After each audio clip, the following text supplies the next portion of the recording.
we are out at Gore Place, and we're out in this spectacular setting. I'm going to flip the camera around in just a second. But we're out here to meet with Gavin Kleespies about all the amazing things that are happening out here.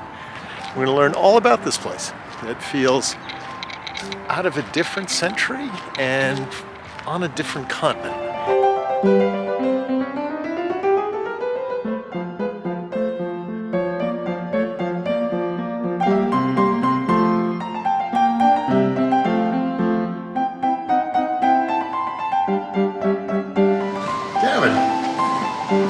Good to see you. Good to see you.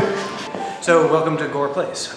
Yeah. So this is quite a mansion. It was built in 1806 by Christopher and Rebecca Gore. Off camera a little while ago we were talking briefly about how the space really feels different than your average New England mansion. Not to say that New England doesn't have some lovely mansions, but it is grand on a level beyond what most houses are. It also has a very European, continental feel to it. And I think most New England mansions are very much built in the spirit of a British mansion. And if you think of your average Federalist house, it is a sort of big rectangle with very large windows on the first floor, and then sort of the family quarters on the second floor, and the small windows in the servant quarters on the third floor. And this house is not that at all.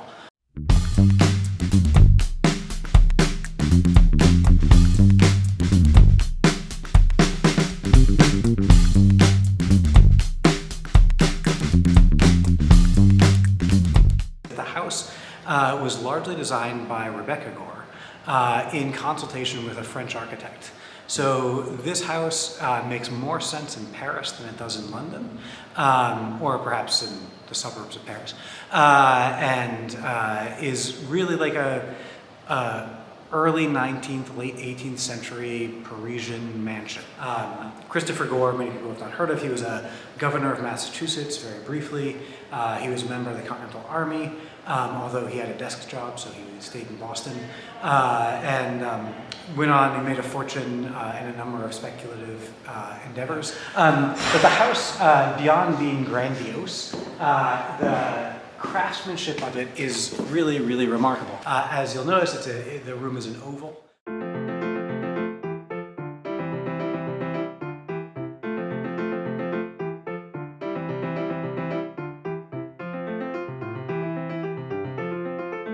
But the doors that close to it are curved, so that the oval shape does not get distracted.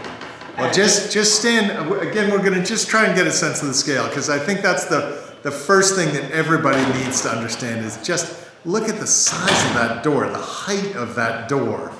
And this is a door, a curved door from 1806 that still fits into its socket and still clicks closed perfectly. I mean, like, that's amazing. So the Gores own this house essentially until Christopher dies and then Rebecca Gore dies. The way that people, particularly people in Cambridge, might know of Gore is that if you have ever received something from the city of Cambridge or have gotten a parking ticket, you'll see the seal of the city of Cambridge on it, and on that seal is the Washington Elm and Gore Hall. And Gore Hall was the first library at Harvard that was built from the bequest of Christopher Gore. So after Rebecca Gore dies, they had no children, so the bulk of his fortune goes to Harvard to build the first library at Harvard, and that was Gore Hall. And so that building still appears on the seal of the city of Cambridge, so whenever you get a parking ticket or have to pay your water bill or writing to the mayor or whatever, or getting a letter from the mayor, I'd say, you're interacting with an image of Gore Hall.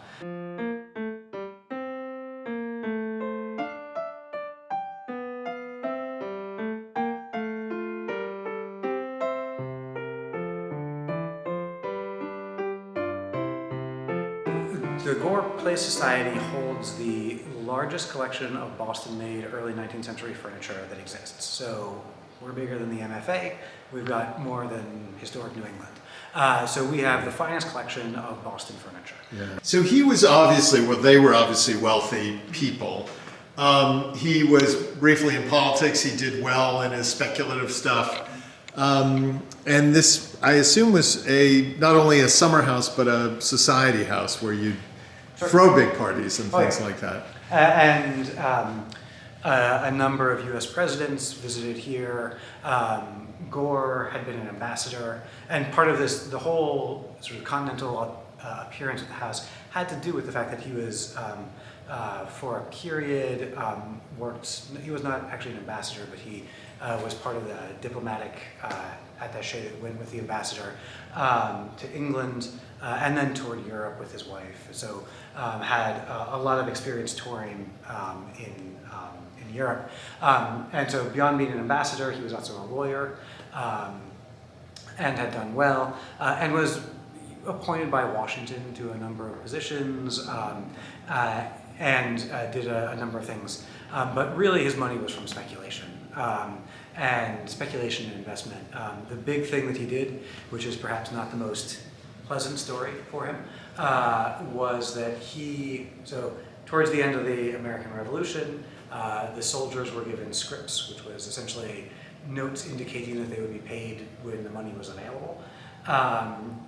Towards the end, many soldiers hadn't been paid for a very long time. There was a lot of anxiety that the scripts weren't going to be redeemed, that they wouldn't get the money that they were promised. And many soldiers just needed money, like they needed real, actual currency rather than a promise of currency. And Christopher Gore, being an attorney and a person who had done relatively well, purchased up tremendous amounts of Continental Army script at a highly discounted rate. And people sold it to him because they needed money then, and he could give them money then. And then he held on to it until the United States government redeemed it at full value. So essentially he was buying for pennies on the dollar and selling for the full dollar, and made a huge amount of money from that. He also was a very early investor in the Boston Manufacturing Company, which is the earliest of American industrial enterprises, and makes a lot of money from that as well. The wallpaper that we have put up is based on wallpaper samples that have been discovered. So period specific and right, it's house specific. House specific. And you can see there's a little frame there. That's the original wallpaper. So did somebody recreate all this wallpaper? Yeah, it's been reprinted. Wow. And actually in the great... So this is original. This is what I'm pointing original. at. That's original. Wow. And then everything is reprinted. So this room looks the way this room looked. And the Great Hall, that paper was not just reprinted, it was reprinted by the company that had originally printed it in Paris. Really? And is that, so this reprint of this really gorgeous colors and everything, when was that done? Is that recent? Oh, the reprint? No, it's like 20 years ago. 20 years ago. But that same concern still exists in Paris and can just pull up the pattern or whatever? I think it was based on samples that were found. Wow. That's crazy. I mean, that is, that's not typical American. I mean, briefly on the furniture, would some of this have come from Europe, or is this all American made? Say this gorgeous table here, I don't know what that is. So there's a little dust on the table. The significance of the collection that we have at Gore Place is that it is mostly Boston-made furniture. Right. So that's the real strength, and it's the most famous of the Boston furniture makers. So the Seymours, Isaac Vose, all of those people who are today highly sought after. And the Gores would have bought directly from them, basically. Yeah, and this would have been what they would have seen in their friends' houses. This would have been what they would have been purchasing. So this painting here, which might be backlit, but it might look familiar because this appears in like many textbooks. But it's a picture of the Boston Manufacturing Company, and this is. Is this the Waltham factory? Yeah, this is the Waltham factory. This is early textile manufacturing, and Gore was a major investor in it. Wow. And that's the Charles River, right, that we see in the and there's painting. the mill dam. Wow, that's This is the library, or Christopher Gore's library. You know, there's a couple of cool things in here that I do particularly like. there's a lot of cool stuff in here. I mean, one of my favorite pieces of furniture is this chair, just because I like things that do more than one thing. So this is like, you're in your library, you need a chair, but you also need a step stool. What are you going to do? Well, you can have a chair like this. It becomes a step stool. That's actually really cool. One of the things that's really sort of unusual about Gore, or the Gore house, is that it was one of the first houses, arguably in America, certainly in New England, that had central heat and that had an indoor shower. And so, like, white lined on the floor here is where Christopher Gore's shower was. And obviously it's not still there, but essentially they had water tanks that they brought up into the attic that would then give you water pressure so that he could shower.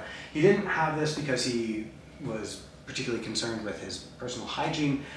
He suffered from a very bad case of arthritis and had been told that showers in different temperatures, waters could help improve his arthritis. So he would shower to help with his arthritis. I don't imagine that actually helped in a lot of ways, but it was one of the first houses in America to have an indoor shower. The building was also originally built as a summer home, and the Gore's permanent home was on Beacon Hill. But when later they decided they wanted to live here year-round, and so they installed a rudimentary central heating system, and the grate that you're standing on top of was one of the forced air systems that the air came out of. Apparently it was not tremendously effective, so it was not really a very well designed full year house. And just the scale of the windows and the scale of the cross breeze, you know, it is. Must have been brutally cold. It would have been pretty tough to keep the space warm. Yeah. So. You're obviously open to the public, I assume. Oh yeah, they're scheduled tours Monday, Wednesday, Friday, and Saturdays. Yeah. So you can just show up, or you could always call if you want to come on a time that we didn't have a scheduled tour. Yeah. So this is the grand entrance. So the entrance you came in is actually more like the servants' entrance. Yeah. But this is where you'd come in if you were coming to a social event, and they had a grand stairwell with this sort of amazing design. Oh, that's beautiful.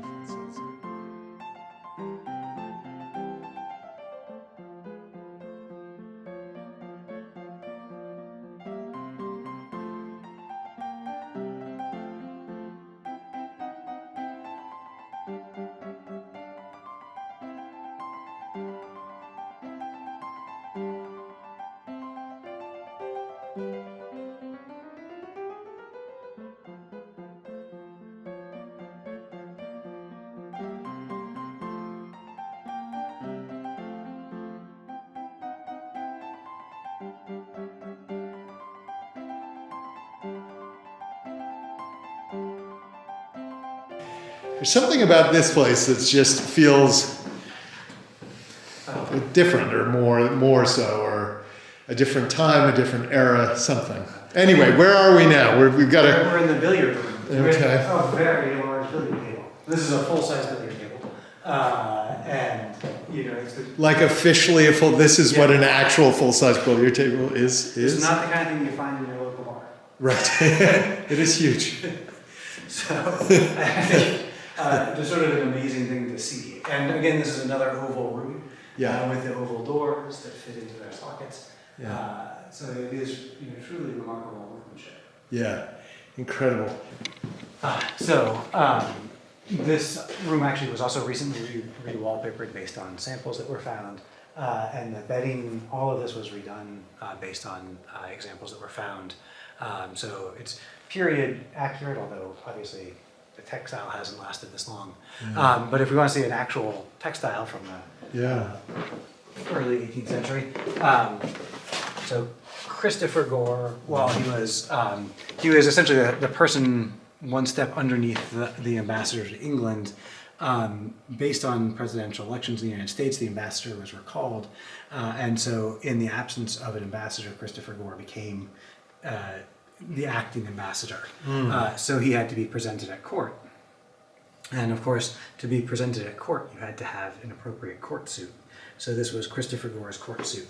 And the court suits, you know, were very prescribed in terms of how they were supposed to appear and what, down to what color they were. And it was very specific because the king wanted to know who was conspiring with who.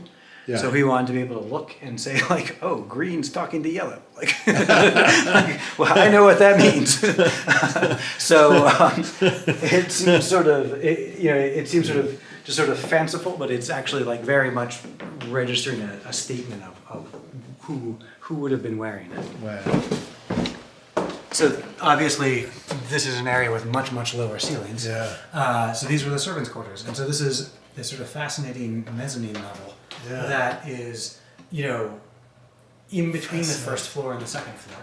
Yeah. The window goes straight down, so the window goes to the room below us. So from the outside, what you just see is one room. Right. You'd have That's sense so of interesting. through here. So this is, again, I apologize that this is poorly lit. No, it's fine. But this room is set up to be the room of Robert Roberts. So Robert Roberts was a servant who worked here. Robert Roberts is sort of a fascinating character. He was a free African-American man in Boston. For most of his career, he worked for Nathan Appleton, who was, you know, the apex of the social world in Boston. And towards the end of his life, he worked for the Gores for a relatively short period of time. And he worked for them both in Boston and here. But while he was working for them, he published a book. And he published a book that was essentially a guide to being a manservant. But this was the first commercially published book by an African American in the US. And so he would have lived in this house, and he would have possibly lived in this room. It's hard to say if it was this room or a different room. But he certainly had a connection, and he published the book while working for the Gores here and at their other house.